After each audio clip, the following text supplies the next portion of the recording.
신명기 10장 12절부터 끝절까지의 말씀을 제가 읽고 말씀을 나누도록 하겠습니다. 이스라엘아, 내 하나님 여호와께서 내게 요구하신 것이 무엇이냐? 곧 내 하나님 여호와를 경외하여 그의 모든 도를 행하고 그를 사랑하며 마음을 다하고 뜻을 다하여 내 하나님 여호와를 섬기고 내가 오늘 내 행복을 위하여 네게 명하는 여호와의 명령과 규례를 지킬 것이 아니냐? 하늘과 모든 하늘의 하늘과 땅과 그 위의 만물은 본래 내 하나님 여호와께 속한 것이로되 여호와께서 오직 네 조상들을 기뻐하시고 그들을 사랑하사 그들의 후손이 너희를 만민 중에서 택하셨으니 오늘과 같으니라. 그러므로 너희는 마음의 할례를 행하고 다시는 목을 곧게 하지 말라. 너희 하나님 여호와는 신 가운데 신이시며 주 가운데 주시오 크고 능하시며 두려우신 하나님이시라. 사람을 외모로 보지 아니하시며 뇌물을 받지 아니하시고 고아와 과부를 위하여 정의를 행하시며 나그네를 사랑하여 그에게 떡과 옷을 주시나니 너희는 나그네를 사랑하라. 전에 너희도 애굽 땅에서 나그네 되었음이니라. 네 하나님 여호와를 경외하여 그를 섬기며 그에게 의지하고 그의 이름으로 맹세하라. 그는 내 찬송이시오 네 하나님이시라. 내 눈으로 본 이같이 크고 두려운 일을 너를 위하여 행하셨느니라. 애굽에 내려간 네 조상들이 겨우 70인이었으나 이제는 내 하나님 여호와께서 너를 하늘의 별같이 많게 하셨느니라. 아멘. 10장의 전반부가 19장에 이어서 어떻게 모세가 하나님의 말씀을 두 번째 십계명 받아서 내려왔느냐에 대한 이야기를 적고 있습니다. 모세의 중보 기도로 하나님께서 용서해 주셨습니다. 그래서 하나님이 다시 친히 그 두 돌판 거기에다가 어떤 방법으로 쓰셨는지 모르지만 하여튼 하나님이 친히 쓰셨다고 되어 있습니다. 십계명을 친히 써서 주었습니다. 그리고 나서 그들이 이제 그 율법을 받았을 때에 어떻게 행해야 되느냐? 다른 말로 얘기하면 너희들이 실패했다. 그런데 하나님께서 그 실패를 용서해 주셨다. 이 실패는 작은 실패가 아니라 큰 실패였다. 민족 전체가 다 우상 숭배에 빠져들어가는 그런 실수였다. 10계명 중에 제2계명을 어겼다. 너희는 어떤 우상도 만들지 말라. 하나님이라고 하더라도 우상을 만들지 말라. 하나님이 이렇게 생겼다 저렇게 생겼다 그렇게 너희들의 상상 속에서 만들지 말라. 그 전체를 어겨버려. 따끈따끈하게 주신 십계명이 바로 눈앞에 다가오는 순간에도 그러한 범죄를 저지른 이스라엘 민족에게 하나님께서 다시 상기시켜 줍니다. 뭘 상기시켜 주고 계십니까? 모세를 통하여 너희가 과거에 더 옛날로 거슬러 올라가서 더 과거 처음 70인 그들이 애굽 땅에 들어갔을 때에 야곱을 비롯하여 그의 식솔들이 요셉까지 포함하여 70인이었습니다. 이미 가 있는 요셉까지 포함하여 70인. 그러면 70인이면 한 가족으로는 대가족이지만 민족이라고 하기에는 터무니없습니다. 그리고 70인이 자기의 땅을 갖고 돈도 많고 권력도 있고 군대도 있고 또 주변의 사람들에게 두려움을 줄 만한 그러한 백성이라면 혹시 나중에 강성해질 수 있다. 이렇게 얘기할 수 있습니다. 70명이 겨우 애굽 땅에 들어가서 고센 땅이라고 하는 알짜배기 가장 풍요로운 땅에 하나님께서 딱 갖다 놓으셨습니다. 그리고는 거기서 그 70명이 400년이 지나는 동안에 200에서 250만의 숫자로 크게 불어났습니다. 오늘 맨 마지막에 나오는 그 내용이 바로 하나님께서 너희 과거에 어떻게 행하셨는가를 추적해보라. 사랑에는 증거가 따릅니다. 사랑에는 행위가 따릅니다. 사랑에는 사랑이라고 느낄 수 있는 기록들이 있습니다. 내가 과거를 되돌아봐도 이게 그게 사랑이었구나.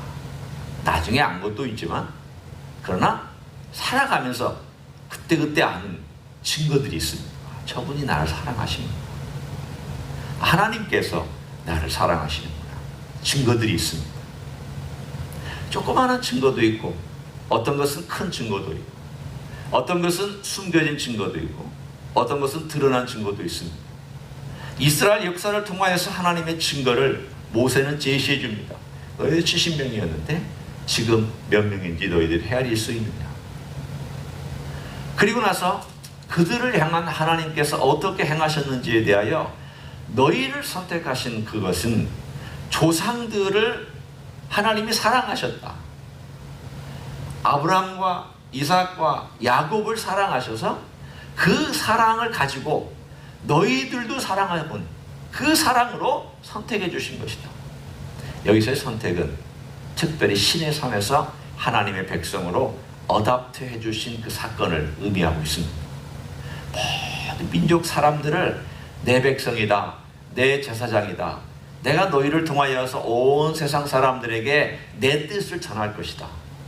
내가 너희를 특별히 축복하고 너희들이 내가 원하는 땅에 너희를 집어넣어서 너희들이 하나님 백성답게 살 것이다. 그것이 또한 두 번째 증거로 오늘 얘기하고 있습니다. 어디에 나옵니까? 15절에 보시면 그 얘기가 나옵니다. 여호와께서 오직 내 조상들을 기뻐하시고 그들을 사랑하사 그들의 후손이 너희를 만민 중에서 택하셨음이 오늘과 같으니라. 과거와 현재까지 망라에서 얘기합니다.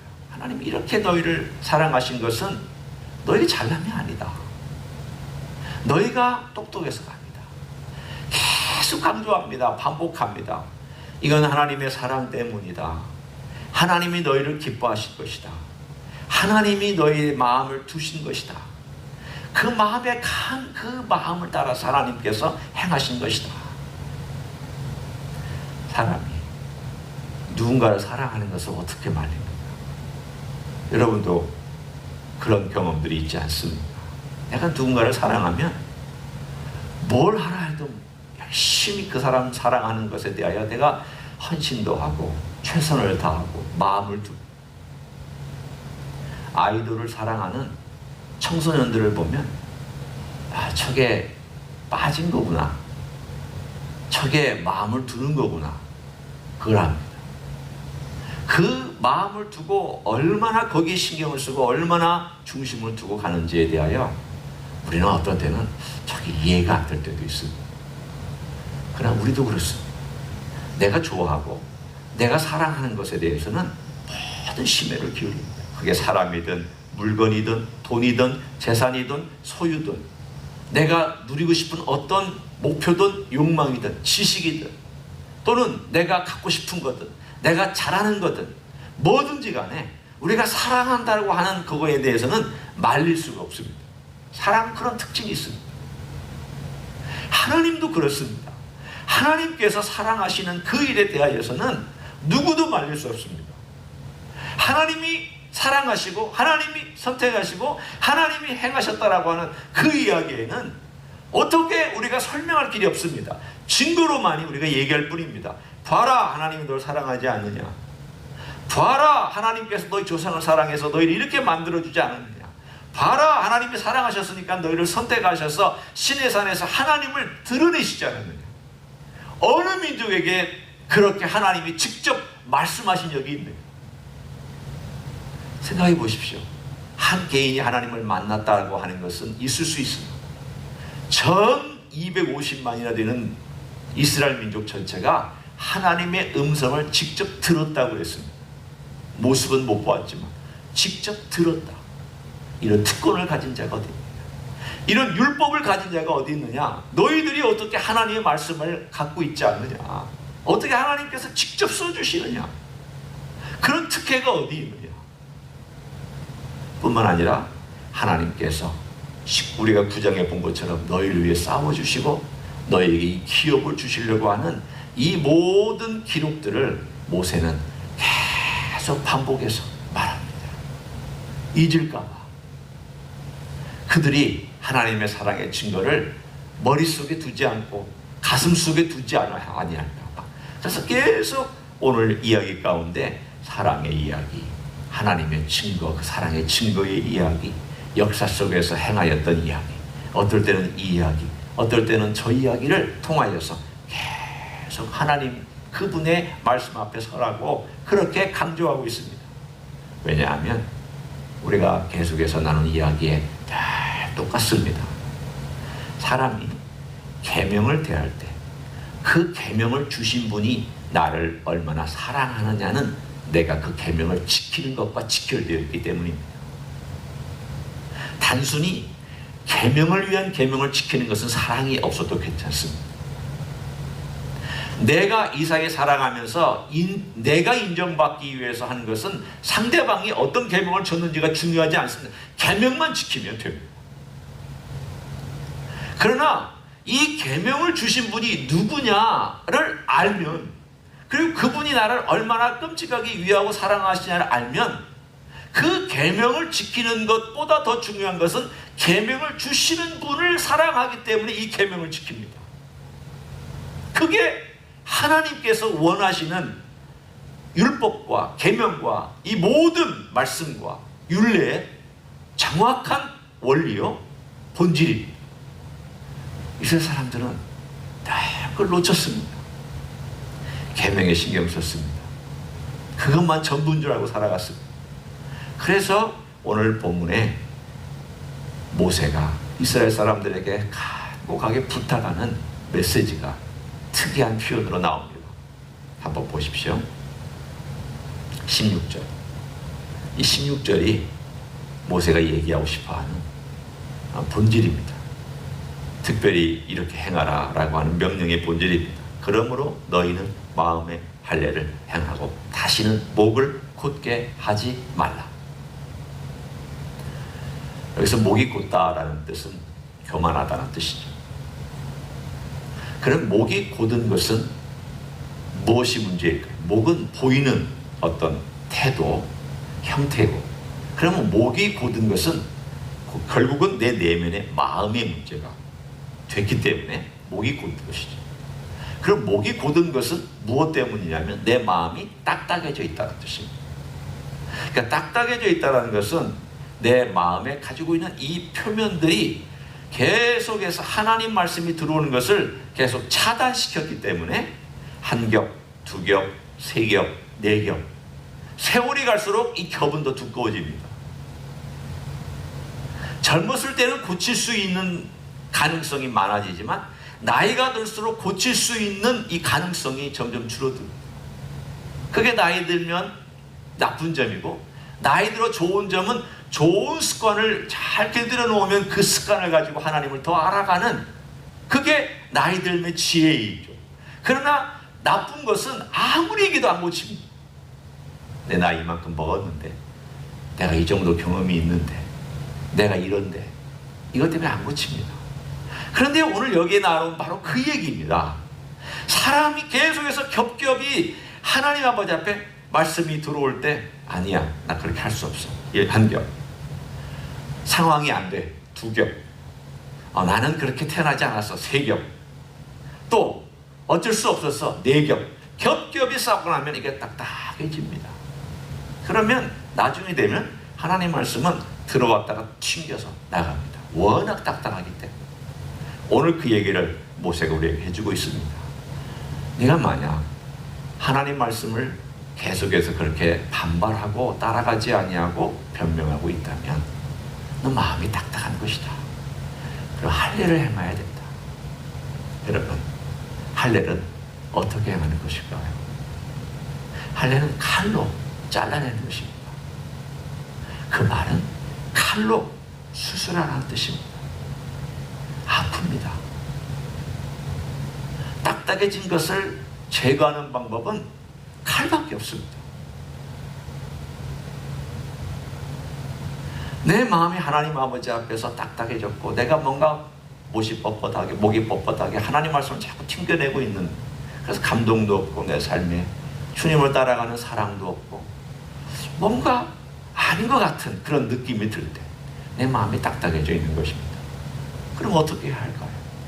그 딱딱해진 것을 슬퍼할 줄 아는 마음, 그 딱딱해진 것 때문에 내가 주님을 알지 못하는 것 때문에 마음 가슴 아픔, 그 자체가 가슴 아픔.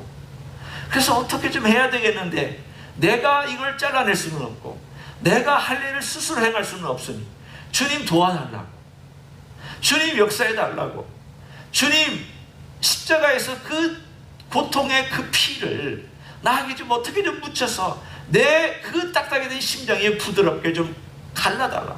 아니, 성령님께서 역사해달라. 하나님 말씀은 날카로운 칼처럼 들어와서 나를 쪼개기까지 하는데 그 말씀은 성령께서 그 말씀을 들을 때에 내 마음을 쪼갭니다. 그래서 성령의 검이라고 얘기합니다. 성령의 검은 적들을 향하여서도 싸우는 검이지만 성령의 검은 내 마음의 딱딱함을 향하여서도 자르는, 그리고 수술하는 검이 되기도 합니다. 성령께서 말씀을 들고 역사할 때 적들을 이기기도 하고 내 마음의 단단함을 잘라내기도 하고. 성령님께 부탁해야 됩니다. 나는 스스로 자르지 못합니다. 성령님, 제가 마음이 딱딱하군요. 제가 마음이 굳어있군요. 하나님 말씀을 봐도 감동이 없고 들어도 감동이 없고 누군가를 위하여서 내 마음에 긍휼함도 없고 내가 자꾸만 이렇게 정죄하기도 하고, 그리고 나는 하나님 명령을 들을 때에 튕겨내기만 하고 있는 이런 딱딱함은 어떻게 합니까? 도와주십시오. 그래서 성령님께서 나를 좀 치료하고 고쳐주시고 아프지만 잘라달라, 그렇게 기도하는 그 기도가 나를 살리는 기도. 나를 살리는 기도는 성령께서 딱딱해진 내 마음을 잘라주시고 수술해 주셔서 부드러운 마음, 그래서 민감하게 하나님 은혜가 들어와서 역사할 때 그 심장이 톡톡톡톡톡 뛰고 예수님의 그 마음을 가지고 그 마음이 움직여지고 그 마음이 예수님의 음성을 따라서 걸어가는 그러한 발걸음이 되어가는, 그래서 부드러운 심장, 움직이는 심장, 쿵쾅쿵쾅 거리면서 활발하게 하나님의 그 소리와 하나님의 음성과 하나님의 역사에 발맞추어 걸어가는 그런 부드러운 심장이 되는 것, 이것을 마음의 할례를 받는다고 말씀하고 있습니다. 우리는 얼마나 좋습니까? 구약에서는 성령님이 일반 우리들에게 내려오셔서 역사할 수가 없었는데, 하시지 않았는데, 오늘 우리에게는 성령님이 내 안에 들어오셔서 계시면서 우리를 그렇게 수술도 해주시고 권고도 해주시고 사랑해 주시고 이끌어 주시니 얼마나 좋아요. 우리가 부탁드리기만 하면, 우리가 간절히 구하기만 하면, 우리가 우리 현주소를 알고 성령에게 말씀드리면 해주시겠다고 했는데, 그렇게 역사하시는데 얼마나 좋은 시대, 얼마나 은혜 시대에 우리가 살고 있습니다. 그런 성령님의 놀라운 은혜가, 하나님의 사랑이 흘러가 마음껏 흘러가 부드러운 마음, 유연한 마음, 그리고 민감한 마음, 하나님의 뜻에 합당한 마음으로 오늘 하루도 살아가시는 여러분 되시기를 예수님의 이름으로 간절히 축원합니다. 기도하시겠습니다. 감사합니다. 하나님께서 사랑해 주시는 그 사랑을 우리가 알지 못할 때가 있습니다. 마음이 딱딱해졌거나 둔감해졌기 때문입니다. 하나님께서 여러 증거를 우리들에게 말씀해 주셨고 보여주셨고 경험하게 해주셨는데 우리가 모를 때가 있습니다. 내가 이 세상의 일에 바빠졌고 둔감해졌기 때문입니다. 주님의 뜻에는 둔감하고 내 욕망에는 민감해졌기 때문인 줄로 압니다. 성령님, 우리의 이렇게 딱딱해진 마음에 할례를 행하여 주시기를 원합니다. 칼로 잘라주시기를 원합니다. 성령의 검, 내 마음이 아프기도 하고 삶의 여러 가지 상황 속에서 힘들고 어렵기도 하지만, 그러나 우리 주님을 향한 내 마음이 부드러워질 수만 있다면, 우리 주님의 뜻을 향하여 내 마음이 부드러워질 수만 있다면, 우리 주님의 사랑이 내 안에서 흘러넘치도록 부드러워질 수만 있다면, 아픈 과정도 과감하게 견디며 나가기를 원합니다. 성령님, 그렇게 역사하여 주시옵소서. 이제는 우리 구주 예수 그리스도의 은혜와 하나님 아버지의 극진하신 사랑과 성령 하나님 교통하시며 또 부드럽게 해주시는 역사가 오늘도 우리 주 예수 그리스도의 복음 앞에 다시 서서 딱딱해진 마음 부드럽기를 원하고 두꺼워진 마음 우리 주님 앞에서 민감해지기를 원하여 온전히 주님께 헌신하고 성령님의 도움을 구하는 가정에서 예배드리는 종들 위해와 이 자리에 참여한 종들 위해와 주임제 희수교회 위해와 이민교회들과 한국교회들과 선교사님들 위해 이제부터 영원히 함께 하실지어다. 아멘.